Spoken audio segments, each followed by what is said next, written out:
Welcome back to Minus 16, the podcast where we talk about tech and, of course, the very business of YouTube. And those 2 weeks, where are they gone, boys? We are back. Scary. In a flash, right? In a flash. Yes. So, happy Valentine's Day. Tomorrow, isn't it? You're driving on Valentine's. We were just talking, Daniel's driving. In the UK, the amount he's driving tomorrow is just not probable to understand. He's driving for 9 hours. If we were driving for 9 hours, we'd drop off the cliff.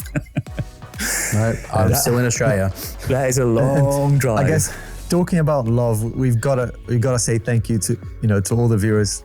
So much love we've been getting on this channel. I know it's very early days. We have a lot of fun. Most of our all of our videos here are not funded by anyone. It's just literally by our passion for tech and stuff, and obviously your comments, your interactions. And the growth, I mean, it's not massive, but we're seeing it, and it's really giving us inspiration to keep going. So thank you for that. Yeah, thank you so much. It means the world. I think this year we will pass 1,000 subs on the channel, which will be a big old landmark. Amazing. Joe Rogan, watch yourself, man.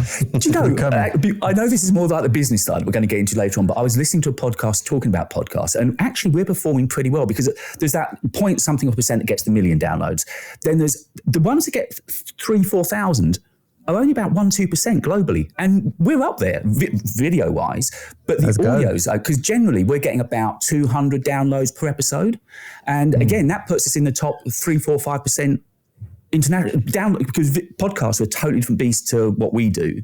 So we're actually beginning to perform pretty well. So thank you, everybody. Yeah. I also like the suggestion that someone gave. It won't work today because you've got DDA or ADD. But if I was in the middle, it could be the dad podcast. The dad podcast, I know. Right, so gear-wise, I think, there's a little bit coming up possibly for me, but there's been some really interesting videos for you two guys. So let's start off down on Samsung Street, because I know, Alex, I was watching one of yours about the 25 Plus at the weekend or early this week.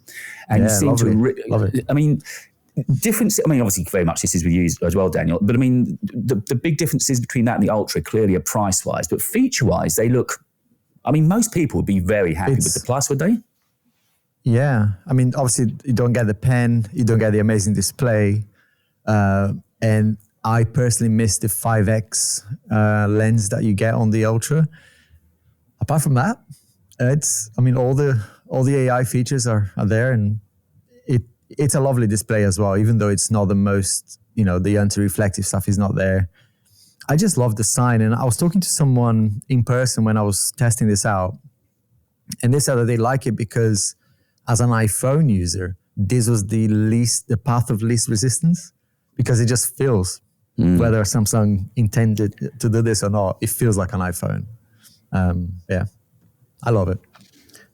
I think the Plus and the base model, they have a different target audience compared to the Ultra.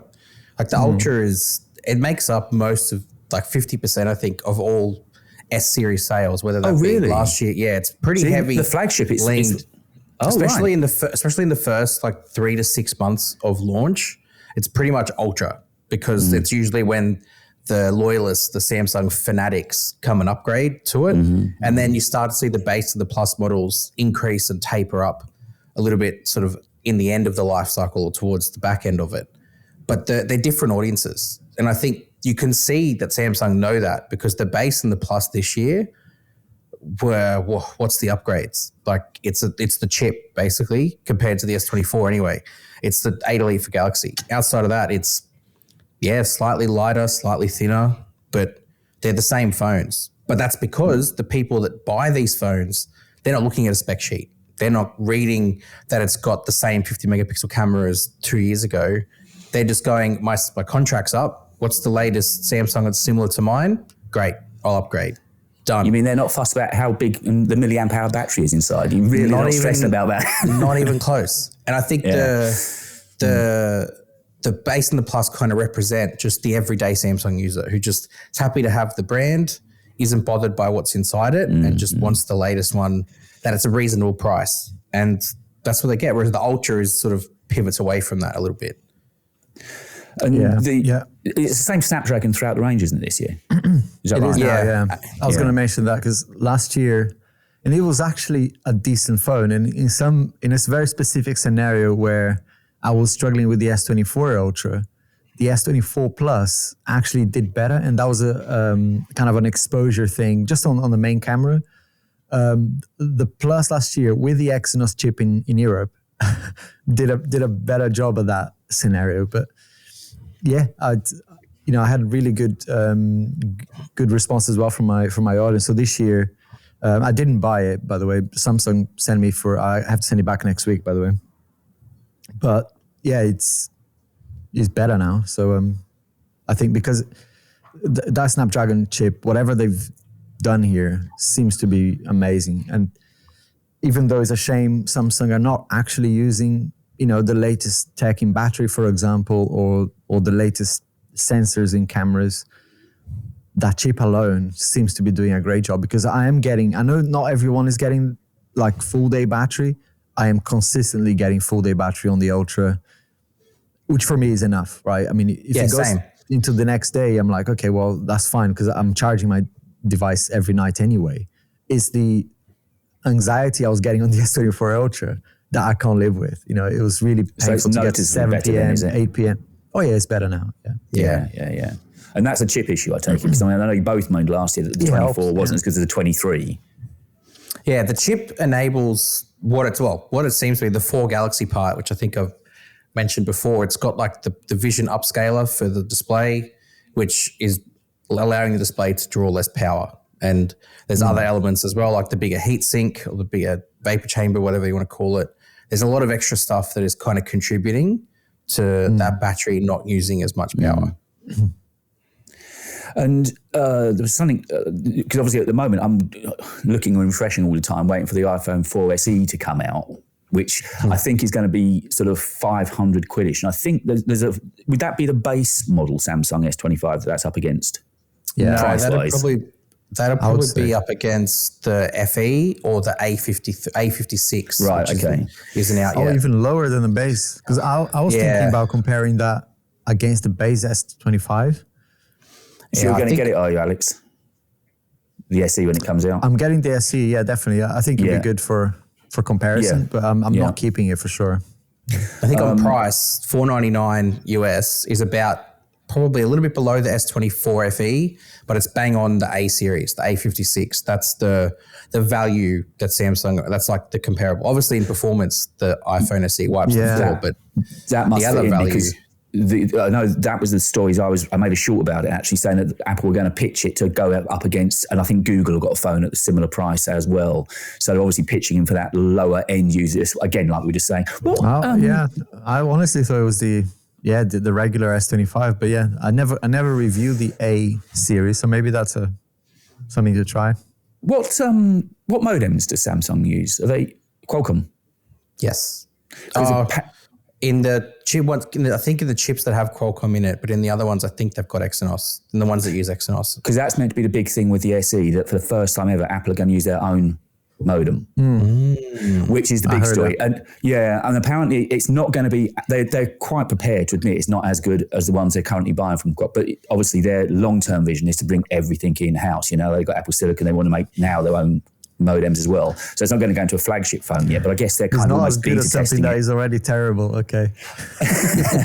Well, yeah, I'm only speaking from experience. My signal on the iPhone isn't great. Yeah. Because I watched some of your shorts with your call support to Apple this week about your iPhone. Definitely sounds like it was a Friday phone. I mean, it sounds awful. Let's talk about that, because I thought I was kind of just me, right? It must be an unlucky thing, because it's so bad. And if this was Alex 4 or 5 years ago, I would have made a video about it now, just I want to see it. The iPhone, completely going, the iPhone is terrible.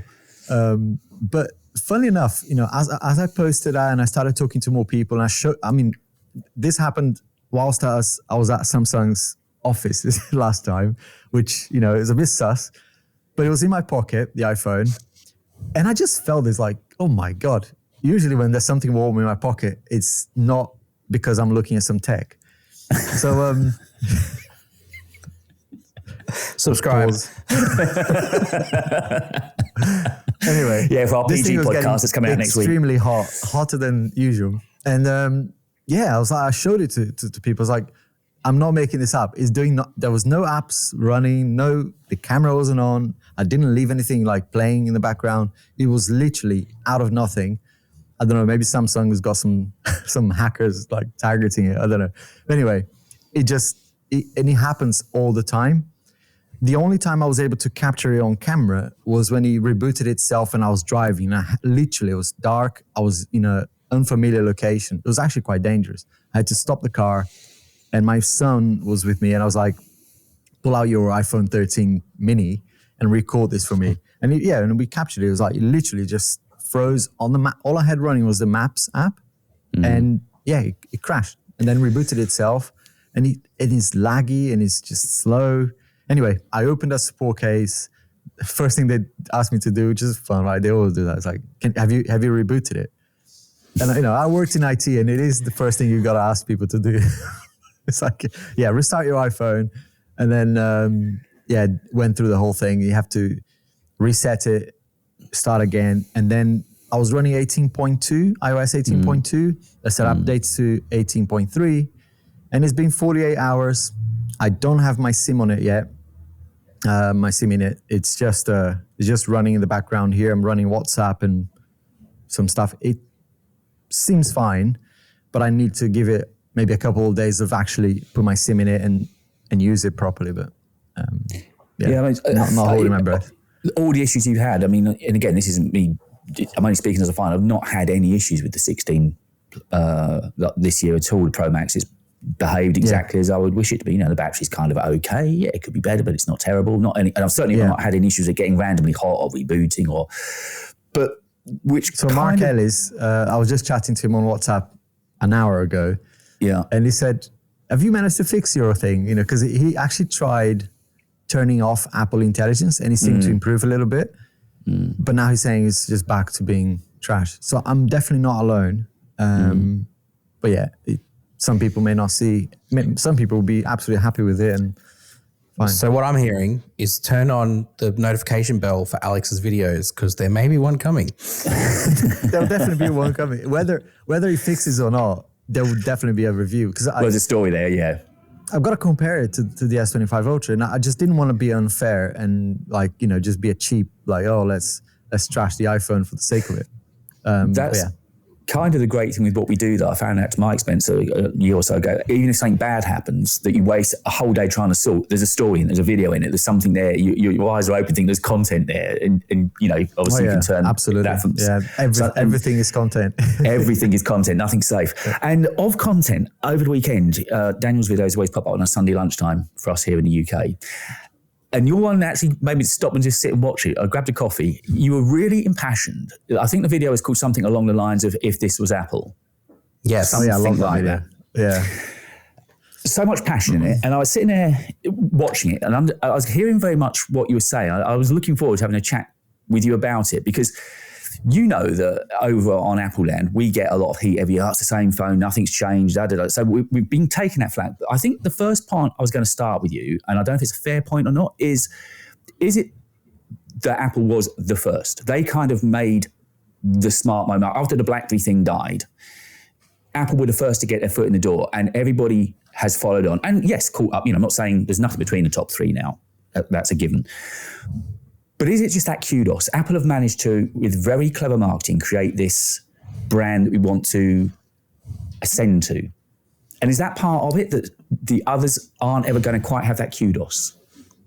Yeah, the whole we were there first, and then we've got the biggest army of followers definitely, I think, plays a part in the apologetic nature that they sort of get whenever they release something. Especially when it comes to hardware, because a lot of people tend to just overlook the fact that, Apple don't release battery stats, they don't release how much RAM they have. That's kind of stuff that people investigate and find out on their own. Mm-hmm. And then everyone just kind of glosses over that fact. Like I'll get to another point in a minute, but when you open up an iPhone and they've got a battery that's 4,500 milliamp hours, the phone is thicker and heavier than pretty much every other Android flagship. How is there not more space that they've got internally to push that a little bit further? And we know why. It's because they don't need to. They know with their chip and their iOS and the optimizations that they have, and the fact that if they don't put a bigger battery, they can, have somewhere to go to later. They're like, oh, look, we've got a 5,000 milliamp hour battery in 3 years' time. Everyone's going to clap for us. They kind of have that room to grow. But there's another element that someone mentioned in my comments, which I thought was quite interesting. It's because in Android land, you've got other hardware manufacturers to compare, an extra choice that sort of forms part of the Android ecosystem. Whereas on iOS, yes, there's still a smartphone, it's still a category of product, but there's nothing there's no comparison to be made. So they're not playing in the same space, or they're not competing against anyone else because they're really by themselves. So they can do whatever they want, and there's no, well, this device running iOS has this capacity because there isn't one. So that's kind of what I have sort of in like two sections have kind of summed up that, yeah, what you said as well, but then also the fact that they're kind of running their own race and not too bothered what anyone else is doing. Yeah, I mean, because as you say, iOS and iPhone are the only sole runner. They haven't got, and that possibly is to their detriment because they're not having to look over their shoulder so much. And that possibly is where some of the innovation is lacking, because they know that their brand is solid. They know that it's still an aspirational brand. They know that they can charge top dollar and get away with it every single year.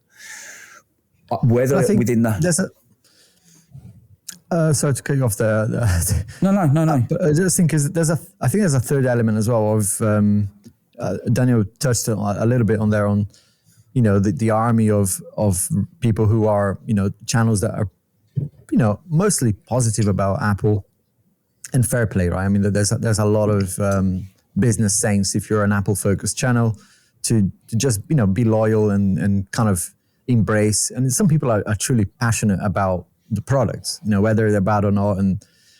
But what I see and I've seen now, especially in the last 2 years, where I've got a relationship with not just Samsung, but other brands, and how I'm able to their face, not just in my videos, but in person, say to their representatives, their brand, people who work for the brand, and say to them, actually, this is shit, and not feel that there's pressure scared that they're not going to call me back or they're not going to, engage with me going forward.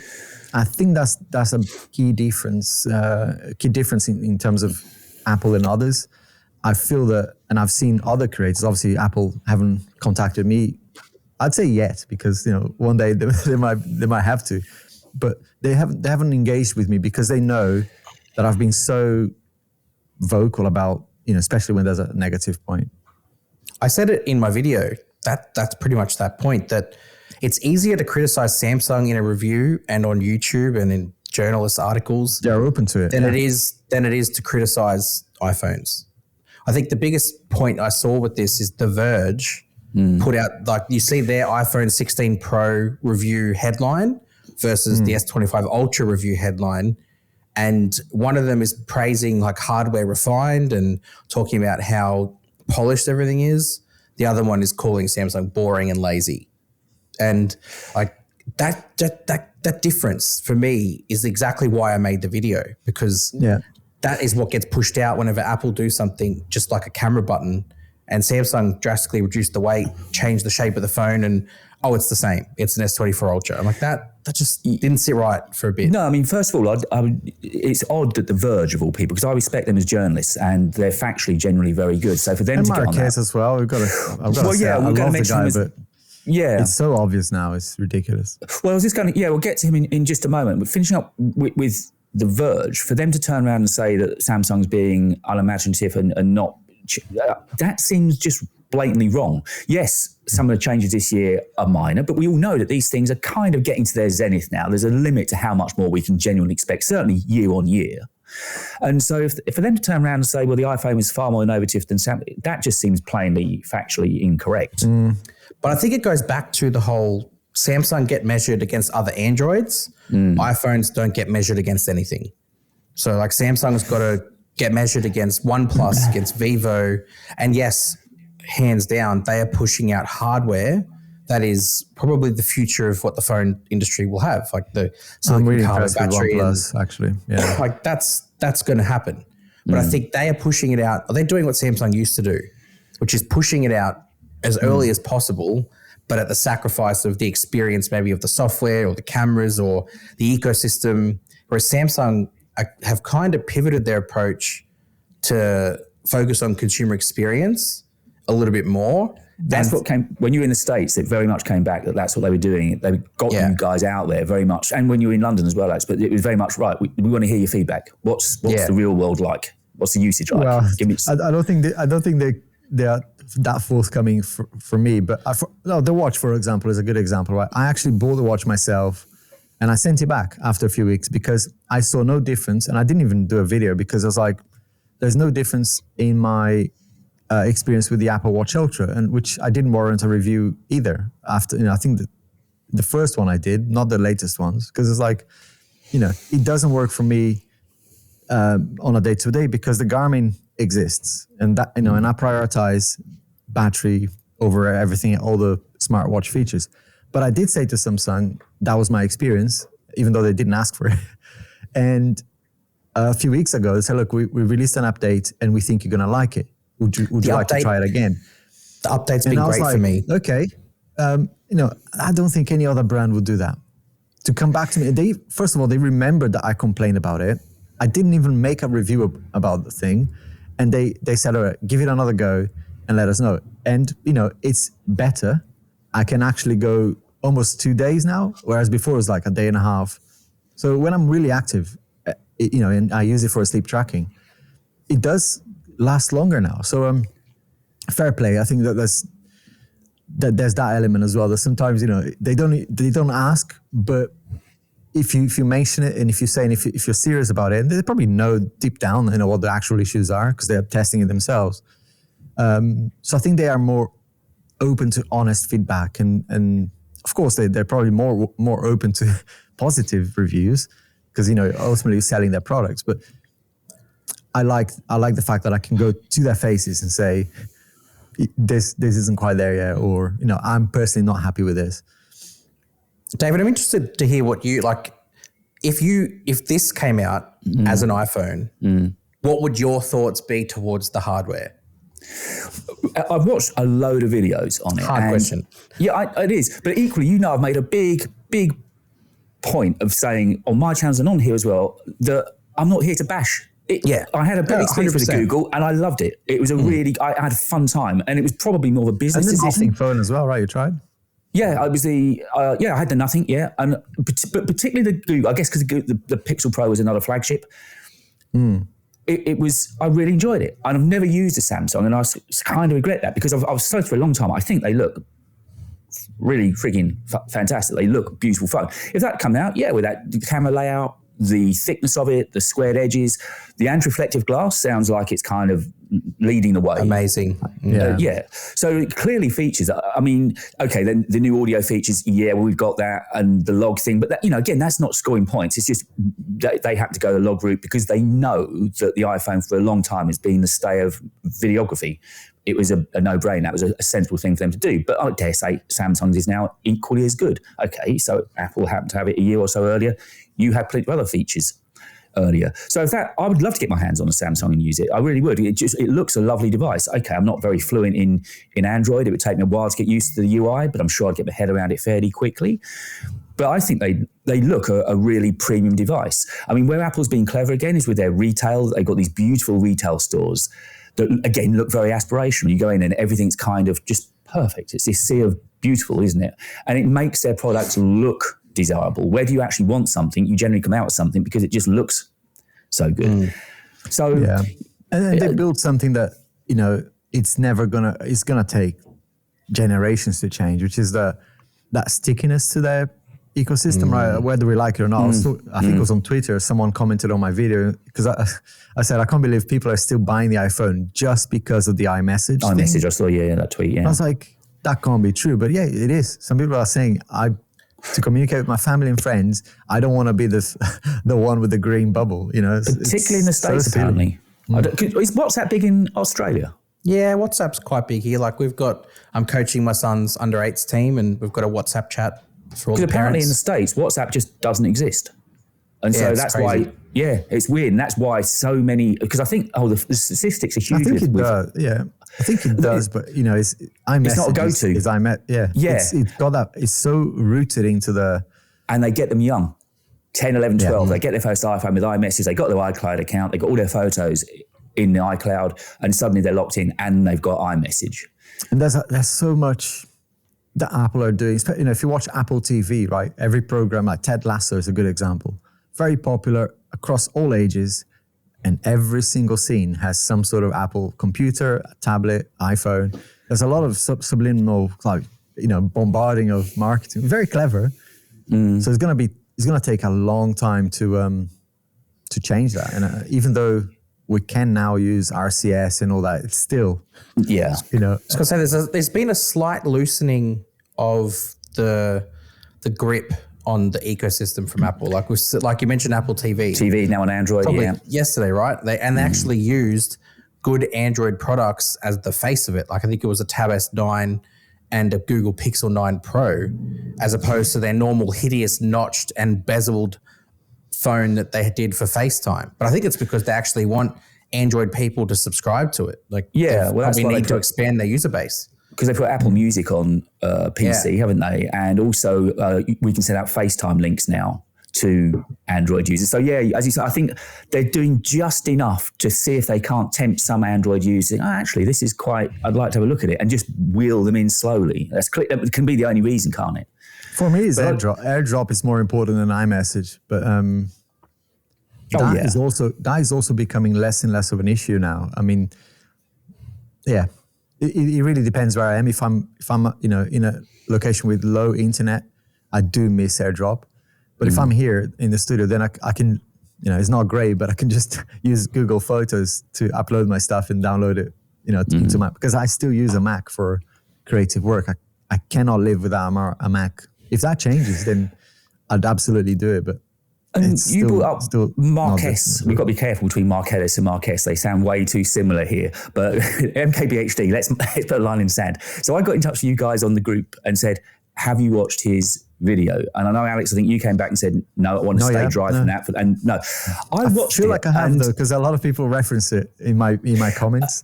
Again, I've mentioned this. I'm a little turncoat. This time last year, I was massively into Marques. I think I had more respect for him than virtually any other creator because of his delivery. I liked the fact he was nice and dry. There was no music, there was no mucking about it. But then I think last year he kind of, for me, lost his way a bit. And, we have to remind ourselves the success he's had. He's still a fairly young man, and that can easily go to your head with that level of success. And I just think he's lost his way a bit. And I watched that review of the phone, and I just couldn't understand. There didn't seem to be a beginning, middle, and end. It seemed to be a little bit incoherent. And I didn't get where he was saying that it was a weak phone and similar to last year's. And yet, here, and I thought he was a Samsung user as well. I thought his personal phone was a. Here's my thing. I mean, even the Apple reviews that I've watched, right? I watched the Mac Mini review, and that's the one that kind of riled me up a little bit, because it's like, and this was like, I don't care what the brand was. I'm just looking at the review itself.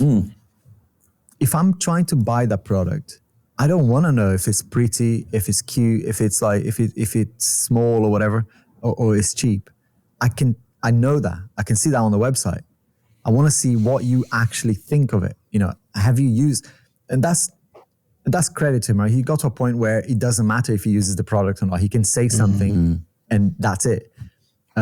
He killed a couple of brands with that, just by like sharing his opinion. But where it matters, where I think it would really matter, is like, give us your honest, like, use the thing.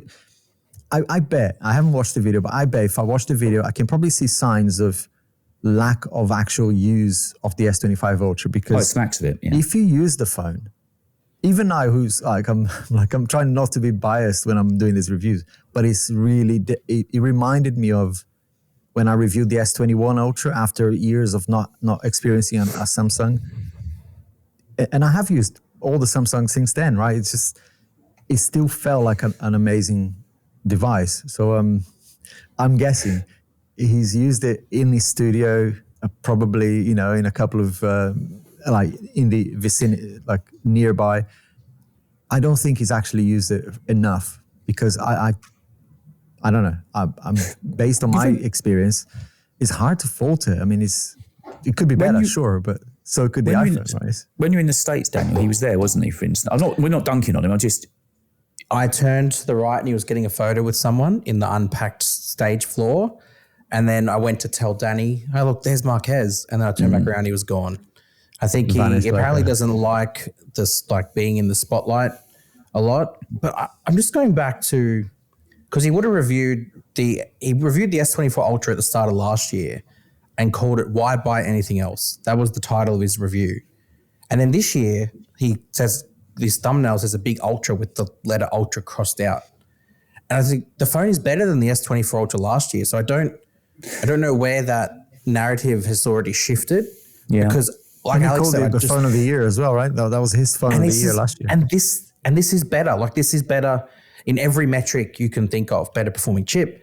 The display just got DxO marks #1 display in the world, even though it's an 8-bit panel and not a 10-bit. No, that DxO mark should be a reference. But not that, right. It's obviously not as reputable as it once was.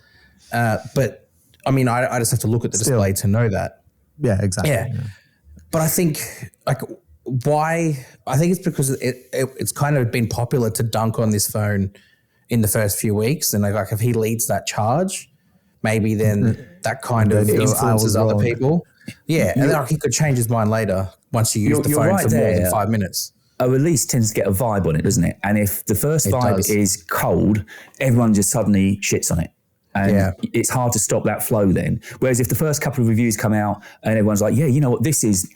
Like, I mean, I haven't used them, but these new Beats headphones that come out this week, the vibe on it sounds fairly positive. And so that one I watched, and yeah, I know. Again, it was a 250 quid pair of earbuds. Yeah, I want to try it myself just to see, but I can almost guarantee he's going to be. But why does that get a review and not? Like he reviews that, but not the Buds 3 Pro. I was just going to lead into my next question. So, do you think with those big players that there's some kind of not nefarious, but there's some kind of sweetening going on in the background where they'll always give preferential reviews to Apple? You said it with the Verge. Now, if Apple sent me those Buds, I would have reviewed it, right? Let's be honest. That is 100%. Why. I mean, they are not being purchased by people. They've been saying, I honestly would have reviewed it. But the reason why is because you want that Apple train to continue. Like if you're part of that reviewer bubble, this is what I think. Again, I said this in my video. If you're part of that reviewer bubble, Apple don't take too kindly to negative criticism. So you'd probably be my first and last if I did. Right, you wouldn't get something again, or you'd stop being part of that review circle. And the interaction just becomes less and less and less. Obviously, you'd be a certain size, like Marquez would be probably big enough that he could say something negative and not be removed. But there's that balancing act that he has to play, where he maybe didn't want to review a pair of Power Beats 2, but because that's part of the Apple sort of mega corporation, then you kind of have to play the game to make sure the other stuff keeps coming through. And because that's his most viewed content is Apple content, like by far, that's the stuff that gets the most views. So he kind of has to manage that relationship. And I don't blame him for that. It's just how it is. Which is bringing us very neatly around to getting to talk. We've got a lot to talk about the business. It's time is running away from us. There's so much to talk about today. I'm going to leave you two to have a quick chat because I found there was, you know what you said at the beginning, Alex, about channels coming onto your page that you weren't used to. A channel came up and I swear I thought it was Daniel's. The thumb. Have you? I forget. I'm beyond my history. Was it sort of Alex something? Or it was a Samsung. Have a chat. Begin to talk about you. Let me just try and see if I can find it on my history because I'd love people to look at it. Hold on. Okay. Be about your business. Yeah. Well, I think that kind of segues into planning content, right? Like when you get a product or you get something handed to you or you've got a launch. What do we do? Like, how do we navigate that? Like, you've been doing it a bit longer than I have, Alex. Have you kind of steeped into a rhythm a bit better now? It's a constant evolution. I think I tried pretty much every single organization tool that's out there. It's, as a solo creator, it's hard because you end up doing too many jobs, and it's, even though you want to be organized, there will be things that come out of the woodwork. Like this week is a good example where there's a rumor that there'll be a new iPhone or a new iPad or both. and you kind of like, do I plan ahead? Do I do some research? So I think at the very least, you have to plan for the research for those things. Watch some rumor videos and stuff like that just to get ready, because if it does launch, then you have to make time in your schedule. I try to stay. I think now I've got a pretty good system, because working with a manager or someone whose job is to go and try and find sponsors for the videos, you're kind of forced to kind of plan ahead. So I have 8 weeks worth of videos, maybe 12, 13 videos in there, and just kind of say, I might not make all of them, but these are the videos that I would like to work on. And that's a good place to be, right? So that videos that you want to make, that you won't feel like have the sponsors fit around the content. You won't feel like a chore, right? Because where I was last year, the year before, I was responding to emails and then trying to see what content I could make to fit those brand deals. And that's not a good place to be, because you end up just making content that you don't really want to make. So yeah, I think it's a better place now. Although January, I think I did 8 videos just in the English channel alone with no sponsors. Same. So now I have to make some money to pay the rent here. But yeah, I think planning is, you have to do it. It's just something that you have to do. Otherwise, you will end up trying to wing it, and it's not a good place to be. No, we were just talking. By the way, that channel is called Technically Alex. Yeah. I'm aware. Yeah. I saw that thumbnail. I thought, no. I think change the color. It's almost like copy my work, but at least make a little change. Anyway, yes. I mean, I was going to talk a little bit later on about, I was talking to you guys just before we started about how things definitely changed for me this week. But one of the things that's changed is I was losing grip. I've run businesses since I was kind of 20, 21. So I'm used to organising and running a business and paying bills and paying VAT, blah, blah, blah, blah, blah. Something changed this week, and I just went down a rabbit hole, and I lost a grip on what I needed to be doing. I was worried I was going to lose track of which sponsor I need to follow up on, what rates I'd offer those sponsors. I'm in the position now where I've actually got 5 sponsors lined up between now and I think the end of March, which sounds the time, but it's not a lot. That's hardly any time. By the time you make the content, get their approval, but you know the drill. And I was getting really worried. So for the first time ever, I've had to look to an organisational kind of productive tool. And I think you said you used Monday. I just stumbled across Trello and was using that. And I think the tool is less important. I mean, you can do this in Notion, you can do this in Excel, you can do this in pen and paper or Post-it notes. But I think and this is early days for me, because I thought outside of YouTube, I work in a lot of software development related work. And we all work in something called Agile. I don't know if you've heard of the term, but it's basically a project management methodology, I guess you could call it. But they work in sprints of 2 weeks. And during these 2 weeks, you have a very clear goal, what you're going to achieve, and you kind of on a daily basis review what you're going to do before you start the work. And I thought I might try this for content, because it's just projects. And like you said, sometimes you don't have just one thing going. You might have 5, 6 videos on the go.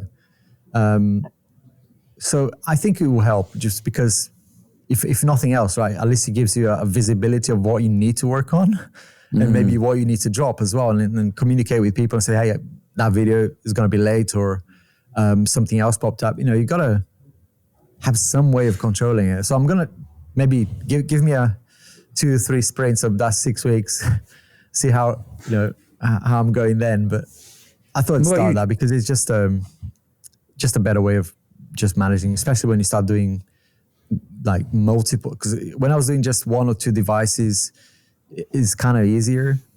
Now I'm covered in iPhones and Samsung and a OnePlus, and I'm trying different brands, because I think it's good to try different things, but that does add to the content. Yeah.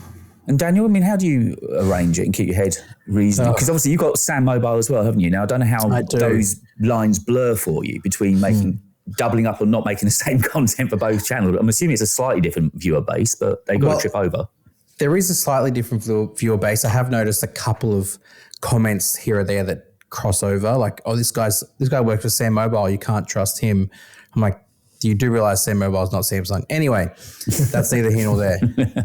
But I've got 2 Samsung Notes files. The one I've got in my Samsung Notes folder, like I'm a Samsung user through and through here. I've got a folder called Sam Mobile Reviews, and then I've got a YouTube folder for my channel. And I've got a document in each, especially for launch. I sort of get the phone and then I plan out 2 months worth of content. For Sam Mobile, it's 2 videos a week. And for my channel, I sort of stick to 1 video, but then I leave gaps in case I get inspiration, like what have they done to the S Pen, or, you know, what if this was an iPhone type content, and I kind of shoehorn that stuff in.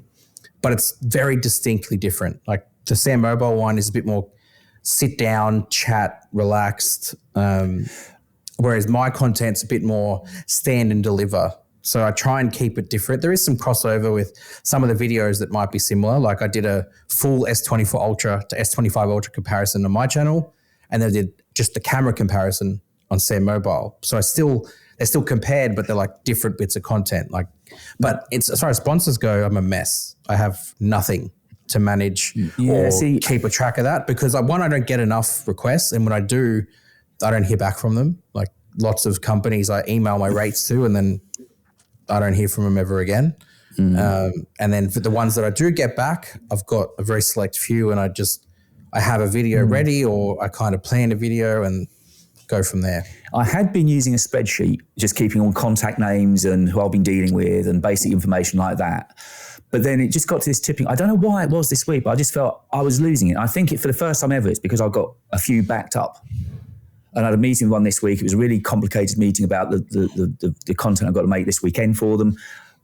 And I came off that feeling more confused when I went into it. And I think that just added to the whole mire that I was feeling, I'm losing control here. And I needed to do something. It's a normal thing. It's a good sign, right? Because it means your business is growing. It is. And you're kind of trying to, hang on. It's not just a kind of a side project, it's now something that and you got to be careful so that it doesn't feel like in the kind of work can be fun, right? But what I mean by it doesn't feel like work is that the bad side of work. So it doesn't feel like you're obliged to do it, and you're not like doing something like being forced to do it. Whereas, I know the you'll reason both why get we're doing it. YouTube is because it's fun. It's freedom. Yeah, right? we're lucky to be doing what we're doing. And I know you'll both get it. I kind of had this moment yesterday where I thought, Jesus, I've kind of worked 3 years hard to try and get to this point. And suddenly I'm getting to that point, and it's like, now I'm thinking, I'm acting like a stroppy teenager. It's like, come on, pull a grip, man. Just find a way of getting your brain together and function. It's not that hard. People do a lot harder work than we do, and we're lucky to be doing what we're doing. It's something we love. It's something we enjoy. We kind of make our own timetable, our own calendars. Yeah. It was just a way, and I just wanted to, I think a lot of the viewers and listeners would be interested in it, but also just hearing how you guys de-scramble your brain and how you kind of stay focused on what you need to. Go on. Yeah, I struggle with it. I have, like, because I've got family life, I work from home. Like we spoke about this the other day about like having a studio. It's I work when there's time to work, and I kind of don't force work on myself. Like if there's the space to work, I'll go and do it. Or like I'll just find pockets of time throughout the day to hit record, or just try and take advantage of opportunities. But the planning, like having content ideas down, has definitely helped this launch more than anything else. Like just being able to look at my notes file and see, well, this is what's coming next week. Start to get your ideas down on paper so you can go record. Or if you don't need to, just turn the camera on and record it. That's what I did for the Apple one. I just literally had the title and I hit record. Yeah. And I mean, it's hard. I'll probably share what I've done, because this is like the 15th iteration of it, but it feels like I'm now kind of looking at what works and what didn't work and putting into very simple, again, even though I have a helper, she's only here 3 days a week. I was just going to bring that up. I mean, that must be a big help, surely, right? Especially with, having to organize it, because if it's just you kind of feel like, oh, it's in my head, it's fine. But when you've got other people, you don't, even though you're paying them, you don't want to waste their time for various reasons, right? So I think you kind of get forced again to be organized. But what I've done is very simply created a pre-production work. So research, writing the script. Because if those things don't happen, then the video will be shit, right? Yeah. But yeah, so knowing what needs to happen even before you press the record, for me, is really important. Because then that 100%. forces you again to go, hang on, if I'm doing this review about this in this location, I may as well get this other project here and record both, right? So you kind of start getting smart with the use of time. And so production, which is basically recording the video, and then what I thought I'd do as well, and this is early days, but I think it will help me personally because I always leave the thumbnail as the last thing to do. Same. So I move the title and thumbnail right to pre-production work. So I don't press I've been doing that for a while now. Yeah. Unless I have at least a concept for the thumb and the title. And ideally, I'd have at least a picture that I will use to edit later. But just moving that to the beginning helps. I find that focus helps hugely, yeah. Because it's such an anxiety thing as well. As you're uploading, you know, usually 99% of my videos were, as soon as I press upload, I'm now working on Photoshop and Lightroom and trying to get a shot for the thumb. And it's just not a nice feel. I mean, it ruins the whole experience. Sometimes the video might actually, all that work that you put in for days might be ruined because that shot window is so important. Didn't spend enough time on title and thumb. Yeah. So Daniel, I think you're going to say something when Alex was. Well, I started planning now with thumbnail when I do my B-roll for the video I did on Tuesday, which was like top 5 Samsung apps. When I was shooting the B-roll for that, I made sure I positioned the phone in a certain angle and got the background to a certain nice looking aesthetic and had the folder and it had that all ready. So I knew then what the thumbnail would be. I could grab that screen grab and make it afterwards. And that helped a lot.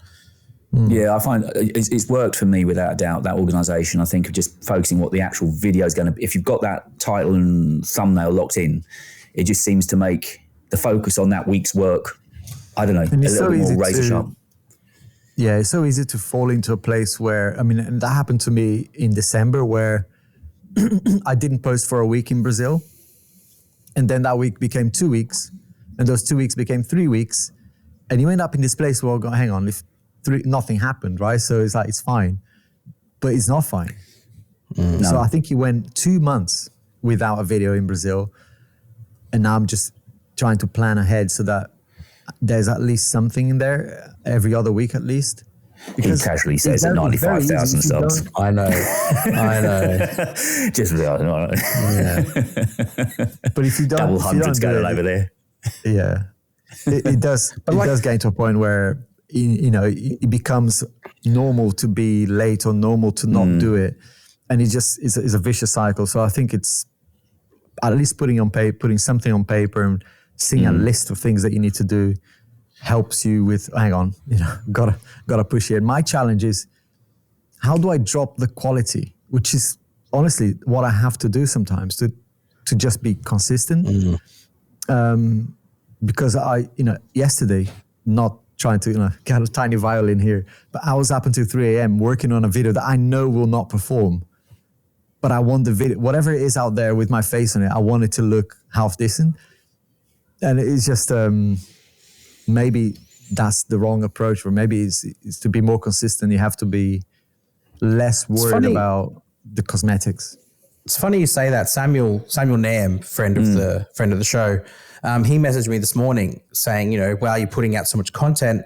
He goes, I need to think about how I can start being more consistent, because obviously his videos are like a whole movie production. Mega productions, yeah. Right? He's trying to think of stuff that he can push out a bit quicker so he can get a bit more consistent uploads. And we sort of spoke about it for a bit, and I gave him some ideas and he sort of adapted his own ideas. And yeah, it's a thing like that. But that's kind of what I started, was what can be like the frictionless videos that you can put out easily, and something that's like a format that is consistent and easy to do. And I think I've kind of nailed it a little bit, but I don't know whether that eventually is going to stifle the growth that I might have, or can I keep growing in this trajectory with what I'm doing? The thing is, we know the answer. The answer is less is more. Yeah. And higher quality is better for growth. Every time I publish a hero type content, or content that I spend weeks and weeks and weeks, has everything in it, has a little bit of skit, or people can see that you worked your ass off on it. Those videos, yield the most views, likes, comments, engagement, subscribers. So whereas, if I'm rushing and even though I'm putting high quality content every week, I know I could do better. So if I maybe took 2 weeks to do a video, those videos would be better. But I think Sam Beckman's another example. He wants to come on the show, by the way. He spends like 10 days. He does a video every 10 days.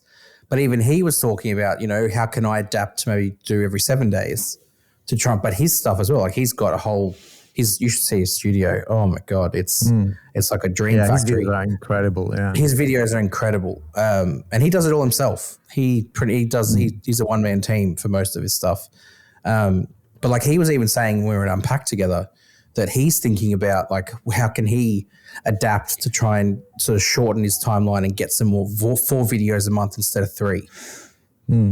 Again, sort of bringing in a couple of elements we've spoken about just a moment ago is the idea of passing out your editing to somebody, which sounds horrendous. And yet the argument I heard for it was if you find somebody that can edit, it's okay, they're editing, I can be recording more content. I can maybe put out 2 videos this week rather than 1. And as you said, content's king, blah, blah. So there is that argument, except of course, the downside of that is editing is your DNA. No matter how much you want somebody to make it look like you, no one's quite going to make those cuts where you feel honestly, you want to make them. I'd rather, you could still keep that, right? With just get someone to do the first couple of passes of, get the A-roll edited and add the B-roll shots in it. Yeah. I could add the effects and the music and all that to make it my own, or add my bits of, bit of a joke here and there and whatever. The challenge, as you say, is finding someone who's going to be reliable, not going to cost you an arm and a leg, and it's tricky. I mean, you got on the first step with an assistant because again, I keep coming back. I don't know what it was about yesterday, but I spent so much time. I wanted to be editing, and yet I was replying to emails, and it was I could palm off. It's a killer for creativity as well, right? I think it helps me a lot just to be able to say. Because I use Gling for my A-roll, which is like an AI tool, the chopping of. You both use it, I think, don't you? Yeah, it's a great tool, and so she's able to do that now. So that's even though it was already saving me time, she's now saving me more time by doing that bit. So I'm now teaching her how to color grade and do the audio fixing. So I think slowly, she might be able to do my entire first pass of the edit, but it takes so long, right? Especially if you're teaching someone who's never done it before. It's tricky. But I think having someone in location is always going to be better. All the creators that I admire have someone like Peter McKinnon, for example, right? He's got his right-hand man there in the studio with him. I mean, he's somebody that I've got huge respect for. I mean, I can't think of another creator I'll sit and watch a video about a pair of boots, but he just tells a story, and it's a lesson in just how he tells a story and makes it fun just to go with him on his journey. You want to buy into him. But of course, I lost interest a little bit. But Andres Vidoza is another one in our niche that does sometimes even better than McKinnon's, to be honest. Like movies about tech, and the latest one that he did about, I think it was a CES video, incredible. Everything, music, editing, color, but he's got someone literally holding the camera and editing. So he's right? He's creating the content, but that's someone editing it, which is great. And Daniel, are you anywhere near? I mean, we've spoken about studio space before, and you still said, I've thought about it, but you're happy as you are at the moment. It ain't broke. Don't fix it. Are you still going to be doing everything for yourself now? Or is there a final point? Do you think maybe if I get to 100, then that's a point where I think, that's a tipping point. I might need help. It's not if. Well, So but the if of when you're going to need help kind of thing. I don't know. I just don't think I'd be very fun to work for. I feel like I'm not organized enough for myself, and like I'm not ready. I'm not ready to get more organized. Like juggling being a parent, being a husband, and a content creator and a football coach. Like it's just, I'm kind of happy with the situation as is. And if I can just get to a happy, content place working for myself, steady stream of income, I just don't think I need to start being responsible for other people. Because then you're like, then you're not just working for your own family, right? You've got a commitment to someone else who you've hired. You've got to make sure there's enough work for them. And then that adds that extra layer of stress. I always see it when people scale like retail shops or cafes or like restaurant chains. I'm like, you're scaling too fast that maybe you're just going to struggle to keep up with what you've created. And very true. I'm just happy to take it really, really slow and get to a point where like I'm comfortable in my own pace. And then maybe if I need to, if I've got a second part of the business that I want to introduce, that someone else can sort of manage that and bring in an extra revenue stream. But at the moment, on the creative side, I'm happy to leave with myself. I had that 100%. Sorry, I was at that 100%. I was just going to say what you just said there. At that 100%, I had a print business with a factory press, and I was doing it all myself. Then I decided, well, that press is sitting there. On the times that I'm not there, I need to get somebody in to run it. So then I ended up getting 2 minders in, and ended up all I was doing was making sure there was food on their table, and not paying myself a salary. And you kind of like, that's not really the idea of it. So yeah, I've been there. Yeah, I was going to say that most of the people who do this really well have managed to kind of turn it around so that the output basically doubles, right? Because you're not doing some of the work. But the one thing, and this is consistent with so many people I talk to who are now full-time, they all say the same thing, to have and I think Kyle kind of mentioned it last week as well, or last episode, to have a safety net of some sort, because that will give you some freedom. So that can be different for different people. But if you say you've got 6 months worth of all your bills covered, that might be the time to go for this next few months. I would just hire an editor and whatever and try to expand then, because you don't want to run the risk of like worrying about other people, right? But if you've got a safety net, then that might be an opportunity. And I might try that this year, just to go, I now have given, this full-time thing a proper go. It would be nice to kind of, to see if it would work. Because if I double my output, would that really mean doubling the income? And I'm not sure if that's true yet. There was other things I was going to talk about, but I'm realising we're running quite long. So I think maybe the last point to bring up, is something you noticed, Alex, was about the dubbing feature in YouTube Studio now. The other points I'll hold on to for a couple of weeks. We'll talk about it then. But yeah, I thought it was rolled out to everybody. And talking to other creators, including you guys, it seems that it's not. But if you have it on YouTube, it's under the settings on the main page on your studio, and it's under upload default. So you can now allow YouTube, and by default, they just leave it on. So your English content will be translated to whatever language they are rolling out. So someone in Spain might watch you speaking Spanish, even though you never spoke a word in your life. So I see benefit, and I have seen benefits of my content in the Brazilian channel in Portuguese being translated to English. It's actually quite funny to hear myself talking proper English for once. But on the English side of things, some creators are saying it's a dog's dinner. There are native speaking people contacting the channel saying, this is completely inaccurate, so turn it off. So I think I'm in two minds right now, but I might give it a go for maybe a week or two and see if people complain. And also, whenever there's a new feature, I think the recommendation is use it, right? Because YouTube might be actually pushing your content with that feature. And the fact that, if you have it, usually it's like an experimental thing. If you had like shorts when you first came out, most of us missed that boat. But it's one of those things that it might not hurt to try, but just be aware that, some languages may complain because... Until you told me about it, I wasn't even aware it was there. Then just before we start recording, you showed me where it was in the studio, and it's like, no. But then what you just said... On YouTube, as a viewer, you can now watch, like I was watching a German content reviewer. She's actually a very good reviewer. I was like, oh my gosh, I've never seen her before, mostly because all her content is in German. So she's got it on, and I was watching her in English, and it was fine. Maybe that's been some of the uptick. I was telling you guys, there's definitely been an uptick in people that are coming to the channel at the moment and watching old content. Maybe that's got a factor in it. Who knows? There's something in languages because, obviously, people go to extreme like me with the Brazilian channel, creating a complete separate channel just for that language. Or if you go to, the very extreme of people actually hiring people who speak like they have their same voices, hiring voice actors. Mr. Beast does that, doesn't he? Exactly. There's quite a few doing it now where they're not dubbing. Well, they are dubbing, but they're actually hiring humans to do it. not AI generated stuff. So I think there's definitely merit in doing it. I've always, as part of my upload schedule, my upload sort of process, subtitles, is to turn on, I think I've got 25 languages in subtitles. And that's a 15, 20 minutes per video that you add to the process. But I always think, because in my data, I can see that people do turn those things on. The other one is TV. More and more people, and actually YouTube now, I think only this week, released something about people watching a lot more from TVs now. So if you're going to pivot away from... So you're going to pivot away from your... Because you've shrunk your videos down to fit the mobile. You're going to go back to 16:9? I'm not sure, because it actually looks good on the telly too. I mean, most tellies are a bit wider than... They're not as tall, right, as an iPhone, as any phone.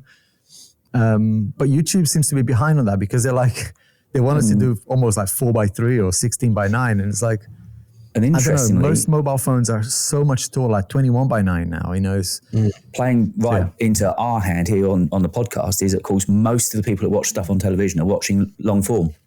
I think it's anything over 22 minutes or something. They notice that's the tipping. Over 20 minutes, people are going to the TV.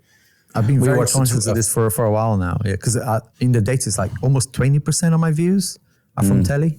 It's like a lot. That's so all my videos, if I mention a link, I'm like, how are you going to click on the link on a telly? You can't. So you have to put a QR code or something. Yeah.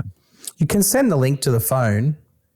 Oh, you mean like in the description? Have you tried or something? I mean, you have to use the TV remote, which is shit, and then you kind of get 15 clicks to get to the description. You were about to say something about TV, weren't you, Daniel?